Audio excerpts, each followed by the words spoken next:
panjang kurva parametrik.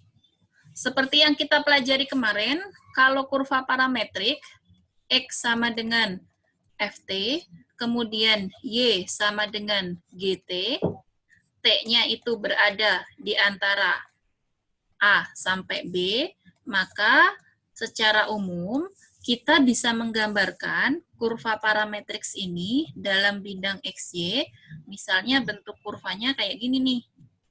Seperti itu. Ini pada saat T sama dengan A, di titik akhirnya ini pada saat T sama dengan B. Kayak ini. Nah, kemudian kita bisa menghitung panjang kurva ini. Gimana caranya? Caranya menggunakan rumus 1.3. Rumus 1.3 yang kita butuhkan apa? Turunan pertama dari X terhadap T, kemudian kita kuadratkan. Dari di sini kan kita punya X aksen itu sama dengan F aksen T. Kemudian dari Y ini kita punya Y aksen itu sama dengan G aksen T. Kayak gini. Nah, di sini itu adalah dy per dt gitu ya. Kemudian yang di sini dx per dt. Kayak gini. Nah, kemudian ketika kita sudah dapat turunannya, kita substitusikan ke rumus ini. Rumusnya itu adalah akar F aksen T kuadrat ditambah G aksen T kuadrat dt. Ini diintegralkan dengan batasan T-nya dari A sampai B. Kayak gitu. Langsung saja. Misalnya ini. Tadi, ini sebenarnya contoh yang kurva tadi di 1 titik berapa tadi? Contoh sebelumnya yang barusan kita bahas luasnya tadi. Ini tadi bentuk kurvanya kayak gimana kurva parametriknya? Kurva parametriknya tadi bentuknya kan kayak gini. Ini sumbu X, ke sana sumbu Y. Bentuk kurvanya tadi adalah seperti ini.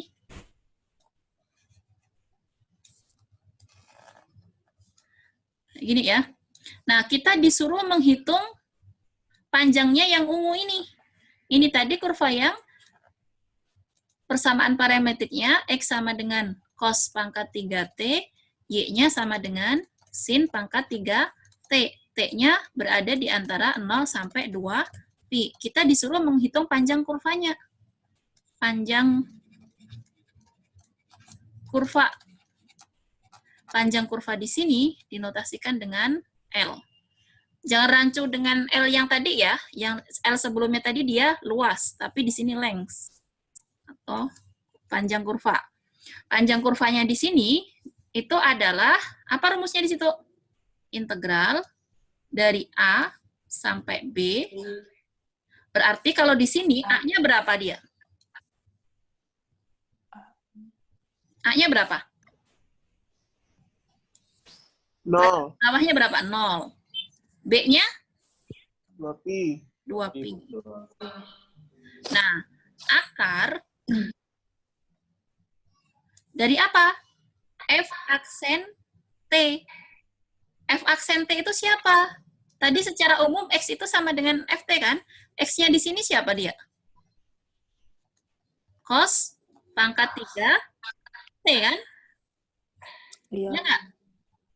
Iya, Bu. Berarti FT-nya siapa? Cos pangkat 3 T kan? Iya. Nah, berarti F aksen T-nya siapa? Turunan dari cos Ya, apa turunannya? 3 cos kuadrat T. Turunan cos? Min sin, Bu. Ini min, jadi di sini sin T, gitu kan? Nah, di rumus ini kita butuh siapa? F aksen T kuadrat kan? Ya enggak? Iya, Bu. Berarti F aksen T dikuadratkan itu sama saja dengan apa? Kuadratnya ini kan? Iya, Bu. Kuadratnya ini berapa? 9 cos pangkat 4T sin kuadrat T, gitu kan? Ya enggak? Iya, Bu. Nah, ini masuk ke sini. Kan rumusnya tadi F aksen T kuadrat. Berarti F aksen T kuadrat itu hasilnya itu. Berarti 9 cos pangkat 4T sin kuadrat T. Ditambah dengan siapa? G aksen T kuadrat. G aksen tadi punyanya siapa? Y. Y-nya di sini kita punyanya apa? Y-nya apa? Sin. Ya, sin pangkat 3T. Berarti GT-nya siapa? Sin pangkat 3T kan? Ya enggak? Berarti G aksen T-nya apa? Turunan sin pangkat 3T apa? 3-nya turun, sin kuadrat 3 T, dikalikan dengan turunan sin T. Turunan sin T apa? cos T. Cos T. Nah, sedangkan di rumus ini kita butuhnya G aksen T kuadrat kan? Berarti kita butuh G aksen T dikuadratkan. Kuadrat. Apa ini hasilnya? 9 sin 9 sin pangkat T 4 T cos cos kuadrat 2 T. T. Ini kan? Ya, Bu. Berarti masuk ke rumus ini. Apa tadi?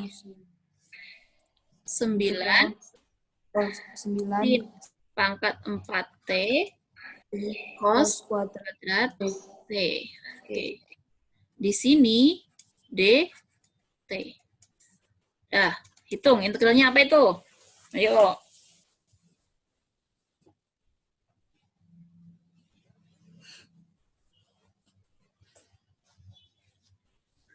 Apa integralnya? Bisa nggak disederhanakan yang di situ? Yang di dalam akar itu?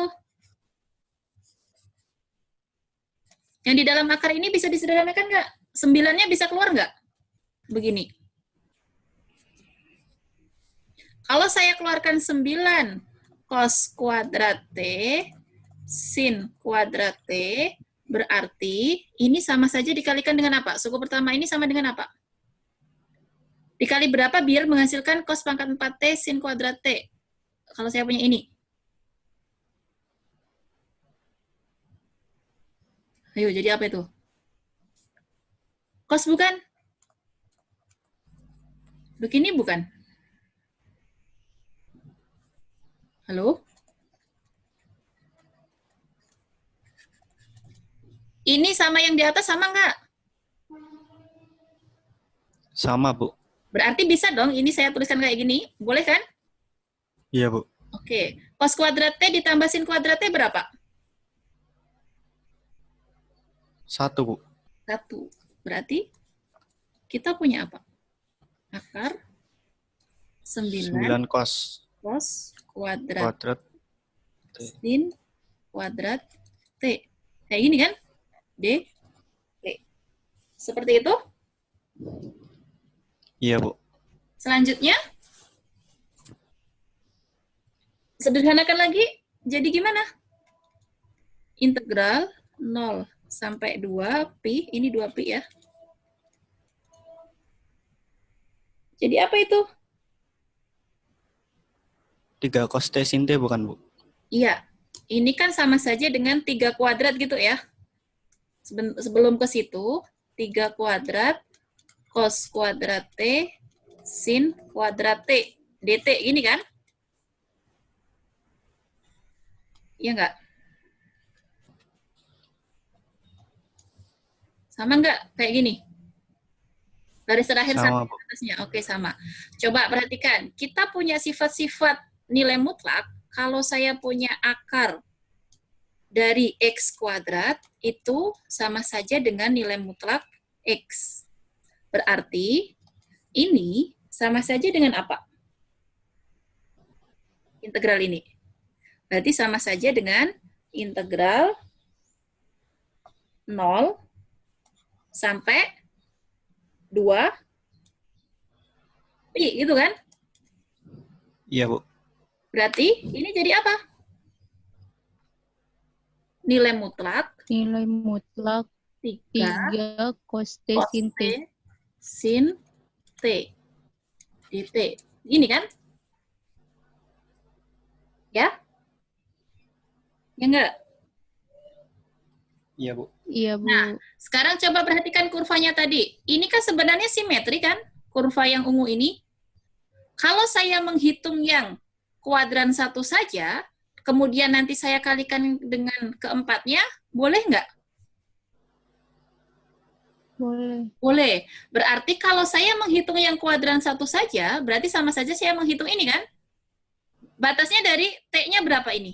T sama dengan 0 sampai di sini, T pada saat pi per 2 kan? Ya nggak? Iya. Iya, Nah, Bu. berarti ini di L1, kalau boleh saya notasikan seperti itu, biar nggak ribet, L1-nya berarti dari 0, ini tadi T-nya kita ganti ke pi per 2.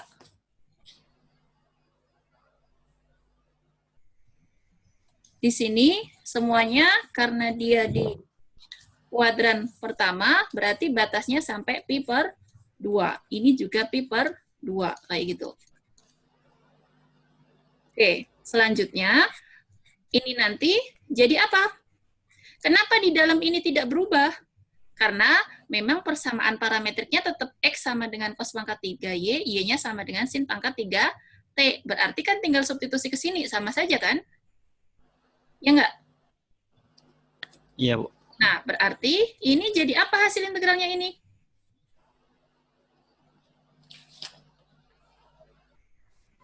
Tiganya, kalau nilai mutlak kayak gini, cos T sin T, berarti 3 kan bisa keluar. Ya nggak? Karena 3 kan selalu positif ya? Iya, Bu. Nah, berarti integral 0 sampai pi per 2. Nah, selanjutnya, nah ini kelebihannya kenapa kita pakai yang di kuadran 1. Kalau kuadran 1, nilai trigonometri sin cos tangen itu selalu positif atau ada yang negatif? Selalu Positif, Bu. Positif semua. Positif. Berarti nilai mutlak ini bisa kita lepas. Karena nilainya semuanya positif kan? Jadinya cos T sin T dt. Kayak gini kan? Iya nggak? Iya, Bu. Nah, kalau tadi kita menggunakan 2pi, langsung di sini, karena dia kalau 2pi berarti kan muter dia di kuadran 1, 2, 3, dan 4. Sedangkan di kuadran 2, 3, dan 4, cos T sin T itu tidak selamanya dia positif semua. Maka dari itu tadi kita mengambil cukup yang kuadran 1, yang cos T sama sin T-nya itu dijamin positif. Berarti nilai mutlak ini bisa kita lepas. Jadilah bentuk seperti ini. Kayak gitu. Oke, sekarang ini. Apa ini hasil integralnya?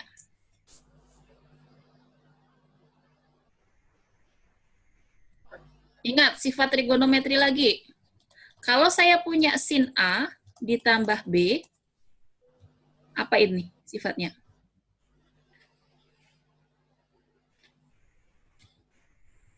Apa sifatnya?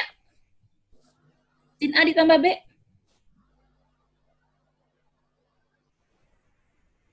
Lupa.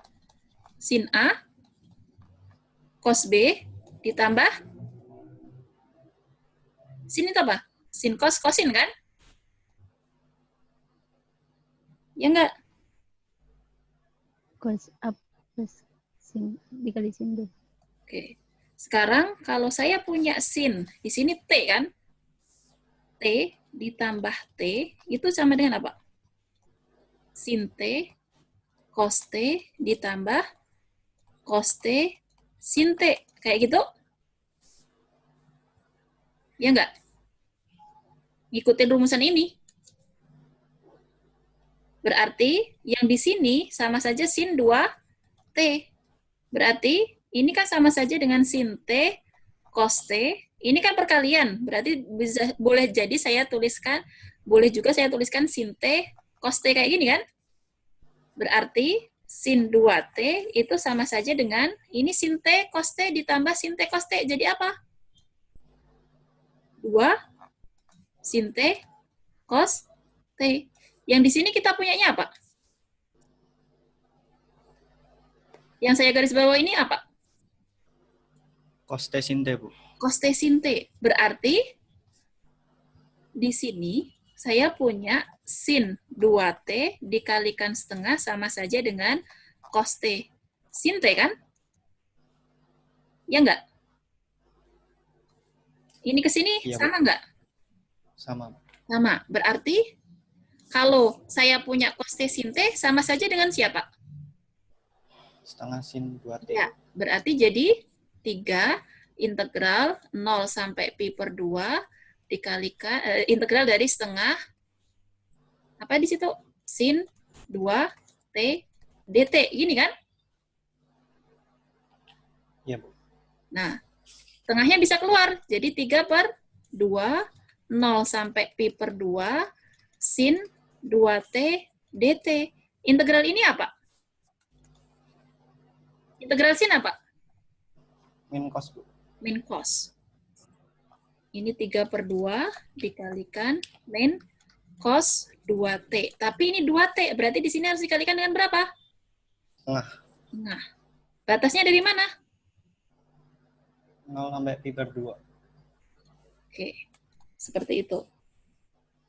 Jadinya, apa ini? Min 3 per 4 cos 2T, batasnya masukkan antara 0 sampai pi per 2.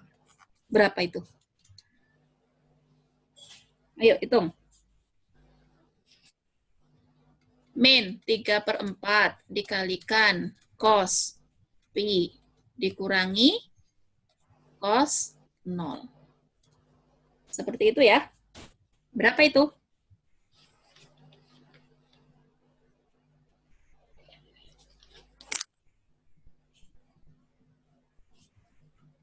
Cos pi berapa? 1, Bu. Oke. Cos 0 Nol. 1. Cos pi. Di kuadran. Pi itu di mana sih? Pi itu kan di sini kan? Pi itu di sini kan? Nol Minus di sini. 1, Bu. Berapa? Minus 1. 1. Satu. Terus 0? 1. Ini berarti minus 1. Ini kan? Berarti ini min 3 per 4 dikalikan min 2. Jadi berapa?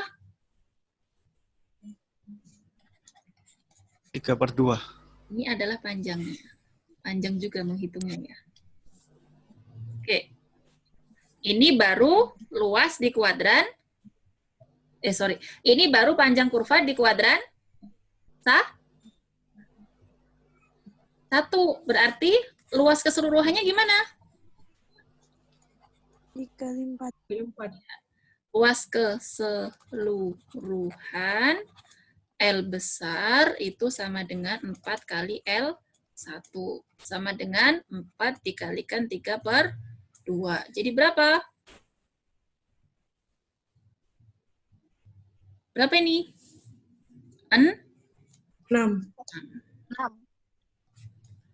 Oke. Panjang ya?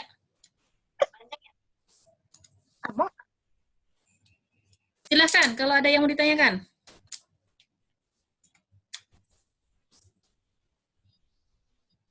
Ibu, ini satuannya satuan luas, Bu. Bukan, satuan panjang. Ini yang diminta panjang.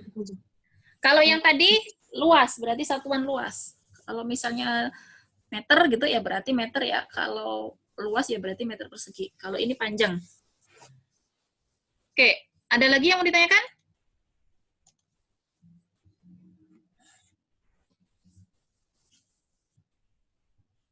Silakan kalau ada yang mau ditanyakan.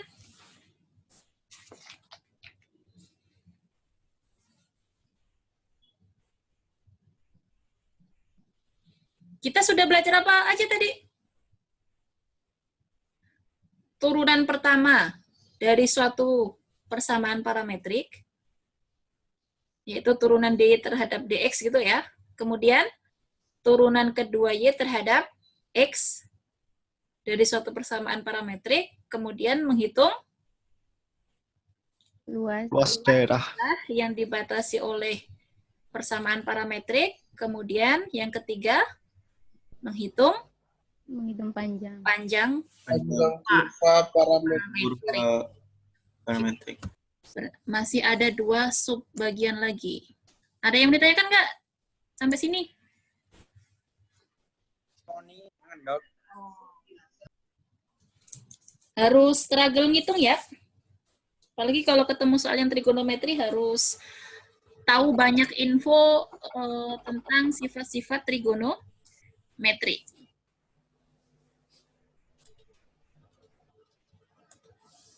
Kalau tidak ada yang ditanyakan, kita masuk ke subbagian yang selanjutnya, yaitu tentang panjang busur.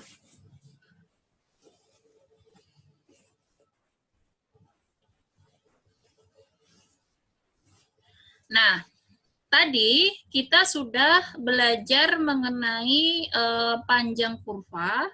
Panjang kurva tadi apa rumusnya? L sama dengan, coba ingat nggak? Kalau X-nya sama dengan FT, kemudian Y-nya sama dengan GT, T-nya berada di antara A sampai B, berarti panjang kurva ini tadi rumusnya apa? Akar dari Integral F aksen T turunan Kuadrat. F1T kuadrat ya, ditambah G G turunan aksen GT dikuadratkan dt ini ya. T-nya batasnya dari mana? A sampai B. A sampai B. A sampai B. Nah, ini tadi menentukan suatu panjang kurva yang melintasi dari titik A sampai titik B. Kayak gini. Ini misalnya ini sumbu X, kesananya sumbu Y. Nah, sekarang bagaimana persamaan lintasannya ini? Tadi kan kalau panjang kurvanya kayak gini. Nah, berarti kalau misalnya saya punya T-nya itu ada di titik ini. T sama dengan C. Nah, kira-kira gimana cara menentukan panjang dari titik ini tadi, titik A ini, menuju ke sini itu berapa panjangnya? Nah, berarti dia itu punya yang namanya persamaan lintasan, ST. ST-nya itu apa? ST-nya dirumuskan kayak gini. Tinggal mengganti, sama persis kayak yang tadi, cuma tinggal mengganti yang A sampai T di sini. Batas atasnya itu ganti T. Nah, kemudian di sini diubah. Kalau tadi di sini F aksen T, G aksen T, di sininya Z. F aksen Z, G aksen Z, di sini DZ. Kenapa? Ya biar nggak rancu. Kalau di sini T ini T, nanti nggak ini ya. Jadi Z ini batasnya dari A sampai T, kayak gitu. Nah, ini adalah suatu persamaan lintasan dari perjalanan atau dari kurva yang batas awalnya itu T sama dengan A, kayak gitu. Ini rumusnya. Nah, sekarang coba perhatikan dari rumus 1.4 ini, berarti berdasarkan fundamental kalkulus yang kedua, teorema fundamental kalkulus, kalau saya punya ST, ST-nya ini saya tulis kembali di sini, ST itu integral dari A sampai T, akar dari F aksen Z, kemudian dia dikuadratkan, ditambah G aksen Z, dikuadratkan DZ. Kalau saya disuruh menghitung DS per DT-nya, itu sama saja saya mengambil yang ada di dalam integralnya ini, namun Z-nya saya ganti dengan T. Berarti sama saja DS per DT-nya itu adalah akar F aksen Z ya, di sini diganti dengan T. T dikuadratkan ditambah dengan G aksen T dikuadratkan. Kayak gini. Nah, kemudian dari sini kita bisa peroleh DS itu sama dengan akar dari F aksen T dikuadratkan ditambah G aksen T dikuadratkan di sini DT. Seperti itu. Ini dikalikan silang kayak gitu ya. Nah, ingat tadi kita punya X-nya itu sama dengan FT. Berarti X aksen itu sama saja dengan F aksen T. Kemudian, X aksen di sini berarti dx per dt. Itu sama saja dengan df per dt. Itu. Kemudian, y-nya itu tadi kan gt. Berarti y aksen itu sama dengan g aksen t. Y aksennya itu adalah dy per dt di sini, dg per dt. Kayak gitu. Nah, artinya apa? Artinya di sini kita sama saja punya ds itu sama dengan akar f aksen t-nya. Tadi kan df per dt. Df per dt itu sama saja dengan dx per dt.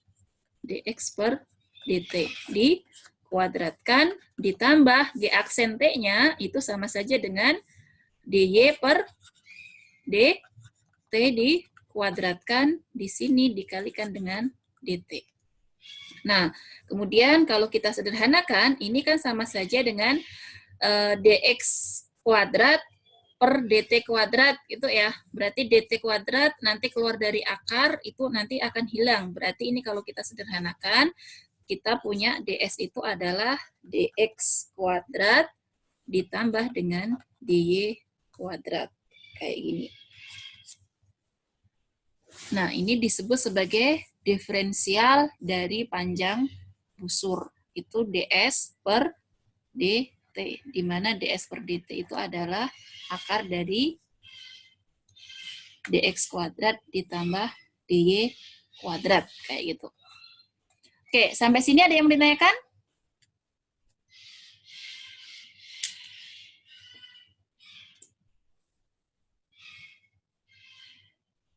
Nggak ada?